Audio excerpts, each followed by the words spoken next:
Hi everybody, welcome back to the Royal Coating and Supply YouTube channel. I'm here today with Phil from Royal Coating and Supply. We're going to be talking today about the do's and don'ts of epoxy coatings. So what can you tell us about that today? Ooh, there are so many do's and don'ts. There's more don'ts than do's. I believe that. Why don't you start us off today with a quote? Yeah, absolutely. Today's quote is, "Only those who dare to fail greatly can ever achieve greatly," from Robert F. Kennedy. And you know what? It's a great quote, and it's true in business, right? So absolutely, if you don't try, you don't succeed. So. Perfect. So that's a good segue into the do's and don'ts of epoxy coatings. Do you have a statistic for us today? Yes, so another fun fact about epoxy. In the 50s, epoxy was called the flooring king, finds its way into the official use among aerospace equipment. After that, it received commercial acceptance among various other industries, it's funny because epoxy itself wasn't really widely known. It was mostly used as like glue, right? Wow. Put things together. So, and after it went up in space, like, oh, maybe we can use it for other things. That's amazing. So, The space program is always inventing things for everybody. Absolutely, there is a lot of coatings that come from call it the space race, that we use just in regular applications now, and nobody knows. That's amazing. Yeah. All right, well, I have a question to kick us off with the do's and don'ts. There cannot be any standing water when it comes to applying epoxy. Is that true? Oh yeah, so true. You have a big puddle on the floor and you're like, I'll just go right over that. It's like, no, don't. No. So water going on top of epoxy, totally fine. After it's cured, of course. Right. No problem. Water being underneath epoxy, bad. Reason being is epoxy doesn't bond to the water, right? It will bond to the concrete, but it won't bond to the water. So you got a big bubble there now. Okay. So what do bubbles usually do? They rip, they don't hold, they don't do anything what you're supposed to be doing there. Right, the collapse. Oh, it's absolutely fun. It's so much fun. So we always tell people, make sure it's dry. And if you do know you have water issues, let us know, because there's products there that can help you mitigate that.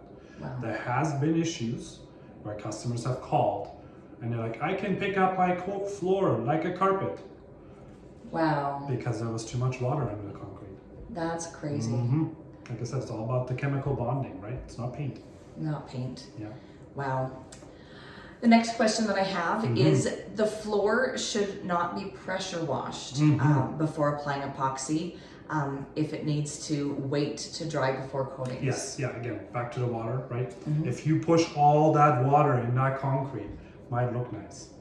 However, now we're coating over top of it. Right. The water will push back up because water needs to go somewhere. So the water pressure will come up and it will blow, we call it blow, the epoxy coating up, which we just talked about. You can pick up your whole floor like a carpet. Wow. And yeah, water, like I said, water after the fact, no problem. Makes it watertight. Before, not a good idea. Right. Yeah, make sure it's nice and dry. Perfect. And I think people don't realize how porous concrete can be, where it will hold on to that water. Well, you have to make it more porous before applying the epoxy, right? We are diamond grinding or shot blasting the concrete to make it more porous so that the covalent bonds from the epoxy and the concrete can bond and hold nice and tight and be friends. If there's something in between, they're not friends. They're not friends. No. All right. Excellent to know.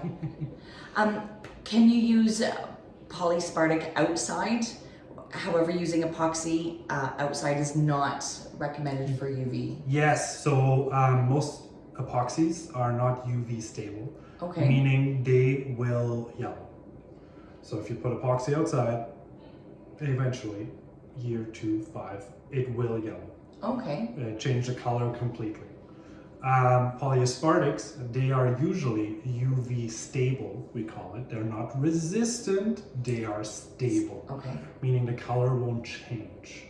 So we always recommend polyaspartics outside for that simple reason of it'll stick a little better and it won't change its color. So if you want to have your floor or your walkway or your deck look the same over the years to come, you can use epoxy outside. Wow. So yeah, it's very simple. It's all about the chemistry, right? Right. So yeah. And using the right product. Using the right product. And talking Absolutely. to the experts. Excellent.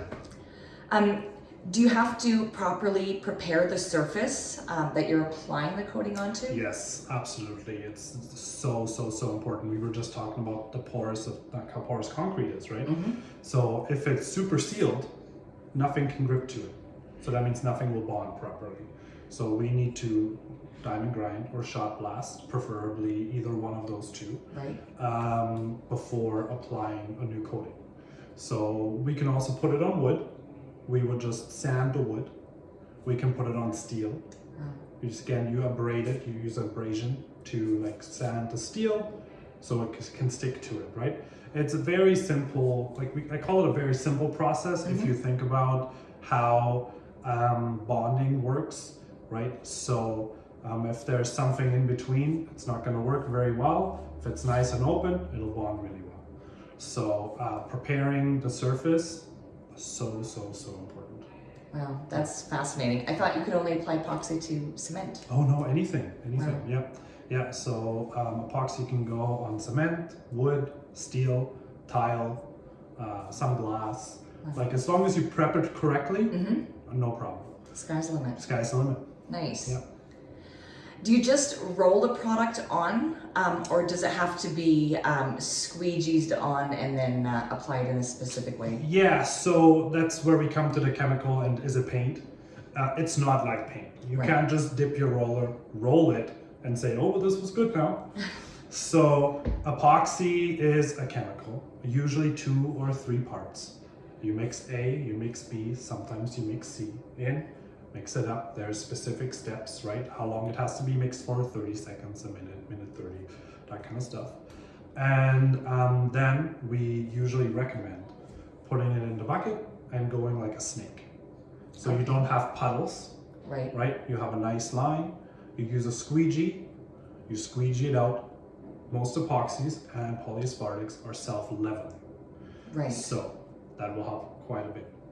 The problem with just rolling it is that every time you put the roller in that tray with the tray being full of epoxy, you reactivate the chemicals inside the epoxy, and you make it go faster and faster and faster, right? The less you touch it, the better.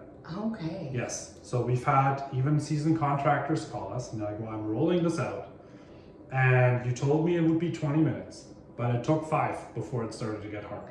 Wow. I'm like, how did you apply it? Well, we rolled it. I'm like, okay, this product, you cannot roll. You have to touch it the least amount. So put it on the floor, squeegee it, and then we call it back rolling. So you use a roller, just kind of just smoothing it out a little bit. And that's it. You don't touch it after that. Wow. Yeah. So like I said, because it is a chemical process, it has to be used and prepared a certain way. Excellent. Well, that's great to know. Can you coat over other products while the epoxy is still wet and running? Yes and no. Okay. So you never want to coat over it while it's still wet, right? Won't work really properly. If it's still curing, however, you can. The caveat is you have to use the same product. Okay. So if you're putting epoxy down, and you're like, well, it's been 24 hours, it's still a little soft. Can I go over top of it? Yes, but it has to be with epoxy. Reason being, again, it's a chemical process. Right. While it's curing, we call it off-gassing. Gases will go up.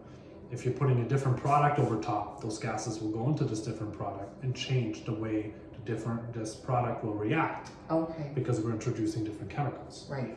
If we're putting the same thing over top, nothing really happens because we're off-gassing into the same product. It's like, oh, well, these are my chemicals, this is fine. So again, knowing what products you're using and how they work together is important. Not like paint. Well, I have some red bear paint here and some yellow deluxe paint. I can just go over top of it, right? Sure. It's paint. It It's doesn't paint. matter. Yeah. I'm sure there's painters out there with their hands in the air right now, but it's one of those things where people just have that notion that it's the same kind of idea as a one-part paint. So it is not.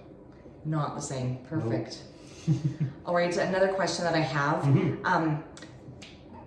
Can you drive over your coating after about 3 days? Yes, so it takes about 4 to 7 days for epoxy and polys to fully cure. So off-gassing is complete, it's hard, nothing's gonna happen to it.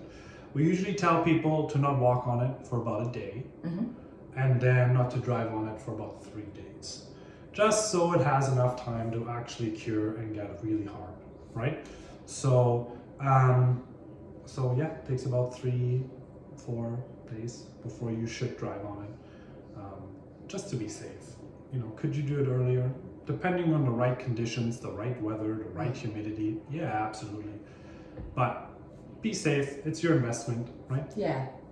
Spent the money on it, you want to protect it. Yeah, exactly. Yeah. Excellent. Can you clean your floor with harsh chemicals after you put the epoxy on the floor? Yeah, you should avoid it. Usually I recommend like pH neutrals. Okay. I mean, vinegar and water, always a fun combination. But nobody likes the smell for some reason. I don't know, There's lots of cleaners out there that you can use that are pH neutral. And the reason we say that is because while polyaspartics and epoxies are chemical resistant, you shouldn't just keep on flooding it, right? Over and over again. You're not helping the coating. It's like, I don't know, what's a good example here? It's like using sandpaper on wood. The more often you use it, the smaller it goes, right? The more often you put harsh chemicals over your floor over and over and over again, the weaker you're making that coating. Right. So if you can avoid using really harsh cleaners, that would be the best. And just stay with a pH neutral, find something that smells like lemons, and just clean your floor, right? Hot water and vinegar, I usually recommend because everybody has it in their house. Yeah. Super easy to put on the floor. Use a squeegee and just push it out. Nothing bad for the environment. You're good to go. Nice. Right? So, but like maintenance of your floor, it's important if you want to keep it for a long time. Perfect. And when you're applying the coatings, do you have to be mindful of the temperature? Absolutely. So certain coatings can only be applied at certain temperatures. Okay. Epoxies, they like it a little warmer. They want to be around 10, a little higher than that would be nice. Polyaspartics can go down to -10. Wow. We carry some things that are specifically formulated for the Alberta market. Can go down to -30. Wow. Right. So we have contractors working all year round. Right? Now they prefer a heated garage because who doesn't work in -30? But the product will of course take longer to cure. However, it will cure and harden. It just takes longer. So again, we have to be mindful what products we use. Talk to your sales rep. Check your technical data sheet. That's usually the easiest way. Perfect. And if they can't provide a technical data sheet, maybe don't buy that product. Yep. Right? Good to know. And what about warmer temperatures? Can you apply the coating in like +30, +40 weather? You can. Again, it really depends on what product we're using. So if we're using, for example, a polyaspartic, we've talked about it a little bit, it can go really low, -30. It goes really fast in a bucket. So if you mix A and B together, sometimes 5-10 minutes before it starts to heat up. Right. At +40 or +30, with high humidity, that 5 minutes could be like a minute. Oh, wow. So before you get it out of the bucket and on the floor, it's already going to be hot and hard. Okay. And that's it. You just wasted that batch, right? So if you're planning on doing it on the hottest day possible in Edmonton with high humidity, let us know and we will give you the right product to use for that day, right? Again, it's so important, and I think I've stressed it a lot in this video. It all comes down to the chemicals and how to use it properly. And what we don't want to see is people use a random product on their floor, Right. and then waste their time, waste their effort, and waste their money. Right. Right. So call an expert, call somebody that can help you out, that can give you technical data sheets about the product. Nice. And just have a chat, right? See where we go. If you're comfortable with it, let's do it. If you're not, we'll point you in the right direction. Wonderful. Yeah. All right, well, thank you so much. I learned so much about epoxy floors today. Thanks, Philip from Royal Coating and Supply, and I hope to see you on the next video. See you then.